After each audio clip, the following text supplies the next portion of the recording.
നമസ്കാരം. മധ്യാഹ്ന വാർത്ത ആരംഭിക്കുന്നു. വാർത്തകൾ തത്സമയം യൂട്യൂബിൽ കാണുവാൻ കേരള വിഷൻ ന്യൂസ് 24/7 സന്ദർശിക്കുക. ഫേസ്ബുക്കിലും ഇൻസ്റ്റാഗ്രാമിലും ട്വിറ്ററിലും ഞങ്ങളെ ഫോളോ ചെയ്യാം.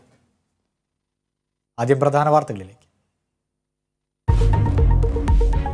പ്രതിപക്ഷ പ്രതിഷേധത്തിനിടെ നിയമസഭാ സമ്മേളനം വെട്ടിച്ചുരുക്കി അനിശ്ചിതകാലത്തേക്ക് പിരിഞ്ഞു. ബഹളങ്ങൾക്കിടയിൽ ധനബില്ലും ധനവിനിയോഗ ബില്ലും ചർച്ചയില്ലാതെ പാസാക്കി. തിരക്കിട്ട നീക്കം നടത്തിയത് പ്രതിപക്ഷം നടുത്തളത്തിൽ സത്യാഗ്രഹം നടത്തിയതിന് പിന്നാലെ. സർക്കാരിന് ധിക്കാരപരമായ നിലപാടെന്ന് പ്രതിപക്ഷം. പ്രതിപക്ഷവുമായി ഒരു അനുരഞ്ജനത്തിനുമില്ല, ഒരു ചർച്ചയ്ക്കുമില്ല എന്നുള്ള സർക്കാരിന്റെ ധിക്കാരപരമായ നിലപാടാണ് സഭാ നടപടികൾ ഗില്ലറ്റിൻ ചെയ്യേണ്ട സ്ഥിതിയിലേക്ക് എത്തിച്ചത്.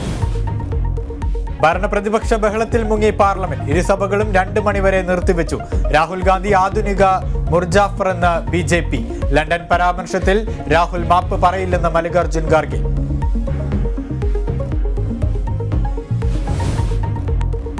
കാഞ്ഞങ്ങാട്ടെ CPM കൂറ്റുമാറ്റത്തിൽ പാർട്ടിക്കെതിരെ E. ചന്ദ്രശേഖരൻ. കേസ് പരാജയപ്പെട്ടത് 3 സാക്ഷികളുടെ കൂറുമാറ്റത്തെ തുടർന്നെന്ന് MLA. അതൃപ്തി പരസ്യമാക്കിയത് സഭയിൽ നടത്തിയ വ്യക്തിപരമായ വിശദീകരണത്തിൽ.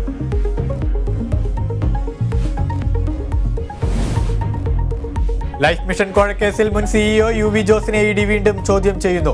കഴിഞ്ഞയാഴ്ച UV ജോസിന്റെ മൊഴിയെടുത്തത് 2 തവണ. കേസിൽ അറസ്റ്റായ യൂണിടാക് MD സന്തോഷ് ഈപ്പനെ ഇന്ന് കോടതിയിൽ ഹാജരാക്കും.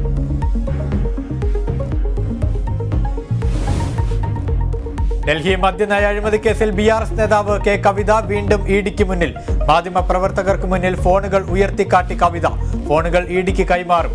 നീക്കം കവിത ഫോണുകൾ നശിപ്പിച്ചെന്ന ED ആരോപണത്തിന് പിന്നാലെ.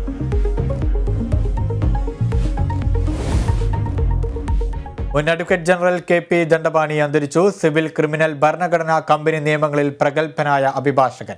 അന്ത്യം കൊച്ചിയിൽ ചികിത്സയിലിരിക്കെ.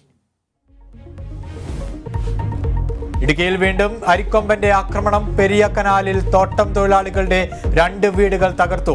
വീടിന് നേരെ ആക്രമണം നടത്തുന്നത് 3 ദിവസത്തിനിടെ 2ാം തവണ. അരിക്കൊമ്പനെ കൂട്ടിലാക്കുവാനുള്ള മുന്നൊരുക്കങ്ങൾ തുടരുന്നു.